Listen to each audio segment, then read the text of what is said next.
Hey guys, ito na po ang pinakahuling Narso smartphone na lumabas po sa atin ngayon. At sa hindi may paliwanag na dahilan, bigla na lang pong tumigil si Narso na maglabas po ng mga bagong smartphone sa atin. Sa mga hindi nakakakilala guys kay Narso, si Narso po ay sub-brand po siya ni Realme at under po sila kay BBK Electronics. Si Narso 50 Pro 5G na po guys, ang pinakahuling smartphone na lumabas sa atin noong May 2022 at 2025 na guys.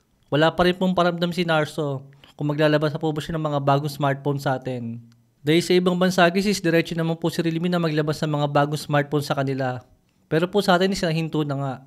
In fact nga guys, Narso 70 Pro na po ang pinaka-latest na Narso ngayon. Problema lang talaga kay Realme guys is napakamahal po ng mga smartphone nila. Na pagka nga po kinumpare natin kay Narso, malaki guys yung difference sila sa mga presyo po ng mga smartphone nila. Kahit pa iisa lang po sila ng specs.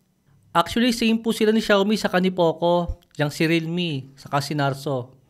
Maglalabas po sila ng bagong smartphone na magkaiba ang presyo, pero iisa lang po ang specs. Una ko pong napansinan yung panahon ng Realme C35. 8.5 po guys yung SRP ng Realme C35. Pero guys yung kay Narso naman na Narso 50A Prime is 7.3 lang po yung kanilang SRP. Malaki po guys yung difference sila sa may presyo. Pero iisang phone lang po sila. Syempre guys, kung maalam po tayo sa isang smartphone at tumitingin po tayo ng mga review sa may YouTube. Syempre guys, mas logical na kunin natin yung mas mura kung same phone lang naman sila. Saka kahit ano naman yung kunin natin dyan, mapa Realme C35 man or Narso 50A Prime, still panalo pa rin naman si BBK. Dahil under nga po sila sa isang company lang. Syempre guys, ang number one reason dyan kung bakit mas mura si Narso compare kay Realme. Dahil yung mga panahon na yan guys, nagsisimula pa lang po si Narso na maglabas nga po ng mga bagong smartphone. Pero si Realme guys, medyo matagal na natin kilala at medyo trusted na nga po siya. Kaya po medyo mahal na yung mga presyo ng mga smartphone nila. Ang kaso lang guys, hindi po nagtagal yan. Nagsimula yung ganyang klase ng strategy guys nung panahon nila Realme sa kanila Oppo. Nung panahon po na si Realme guys, sub-brand pa lang po ni Oppo. Maglalabas po sila ng bagong smartphone. Pero same phone lang po siya. Oppo man o Realme yung piliin natin. Pero ang malaking difference nga po nila, mas mura guys si Realme compare kay Oppo. Ganyan po guys yung naging strategy ni Realme sa ni Narso. Maglalabas po sila ng dalawang smartphone. Realme saka Narso.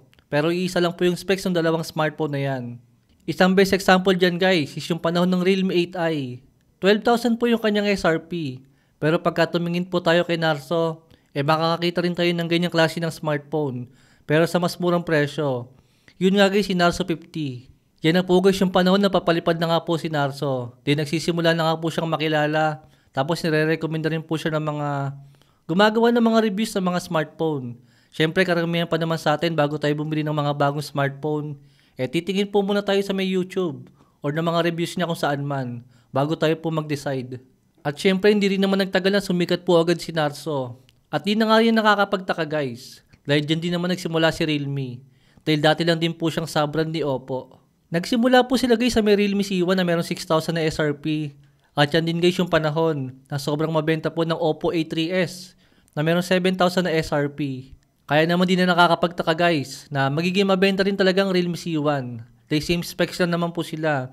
I mean same phone lang po sila ng sobrang mabenta na si Oppo A3s. Hanggang sa makilala na nga po guys si Realme. At nung nilabas po nila guys yung Realme 3, doon na po nagsimulang lumipad talaga si Realme. At bumukod na nga po kay Oppo. Dahil kung i-compare mo guys yung smartphone niya sa ibang mga smartphone ngayon, still makakasabay pa rin po siya. Sa mga meron mga Helio G91 na mga processor ngayon. Ang problema lang talaga dito guys is bigla na lang pong huminto na maglabas si Narso ng mga bagong smartphone sa atin. Di hamak guys na mas mura siya compare kay Realme.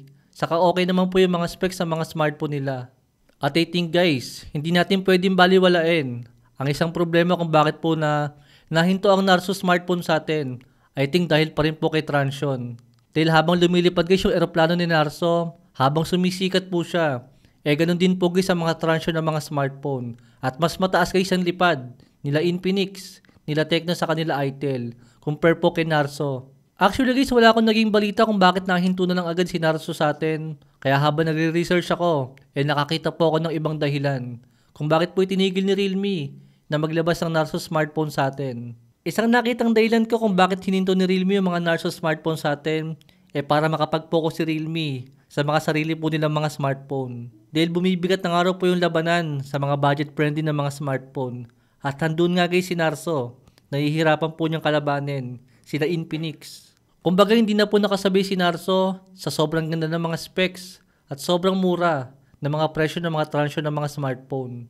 Isang dahilan pa daw guys kung bakit hininto yung Narso sa atin, dahil baka doon naguguluhan yung mga consumer na bakit daw para magkamukha ng specs yung Realme sa yung Narso na smartphone. I think guys medyo mababaw na dahilan yan. Hindi ko alam, sayang si Narso guys, napakaganda pa naman ng specs ng Narso 50 Pro 5G na merong, kung di ako nagkakamali guys, 16K yung unang SRP niya. Hanggang bumaba nga po siya ng 15K. Tapos naging 10,000 pa. At itong nakaraang sale nga po guys is parang inuubos na lang po yung stocks ng mga Narso 50 Pro 5G. Umabot po siya guys ng 7,000 na lang. Maybe guys kung ibababa pa po nila yung presyo ng mga smartphone nila, baka sakaling buhay pa po si Narso ngayon sa atin.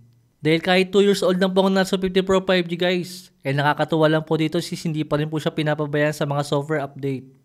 Still umabot pa rin po ito ng Android 14. Itong si Narso 50 Pro 5G ko ngayon. At nagsimula lang to guys ng Android 12 lang. Kaya hindi na rin nakakapagtaka guys nung panahon ni Realme. Nung panahon na nagsisimula pa lang po si Realme, talagang sumikat po siya.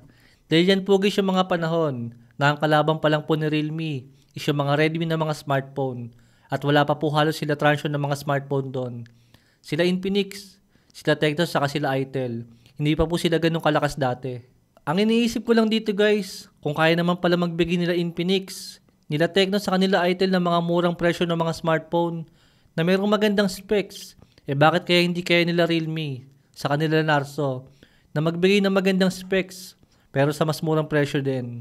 Isang nakita kong dahilan dyan is yung advertisement nila Realme compare kila Infinix na talaga naman napakalaki po ng difference. Kumbaga guys, nakaasa po sila Realme sa mga endorsement po ng mga sikat na mga artista na sigurado napakalaki po ng mga binabayad. Siyempre, saan po nila babawiin yan? Siyempre, sa atin po yan babawiin. Sa mga bumibili po ng mga Realme na mga smartphone. Unlike kila Transsion guys, napakadalang ko po makakita ng mga sikat na nag-endorse po ng mga smartphone nila. Ang huling nakita ko na po dati ay sila Andre Brillante saka si Ivana Alawi. Pero guys, kung i-compare mo sa nag-endorse guys ng mga Realme na mga smartphone, compare mo naman guys kay Catherine Bernardo. Sigurado doon pa lang, napakalaki po ng difference sa mga binabayad po sa mga nag-endorse na yan.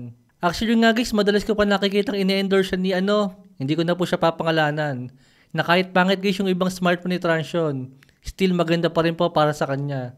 Kayo guys, sa tingin nyo bakit kaya nahinto si Narso sa atin? Comment nyo dyan guys, baka sakaling meron kayong opinion or meron akong mga maling nasabi rito. Correct nyo na lang po ako. Thanks for watching.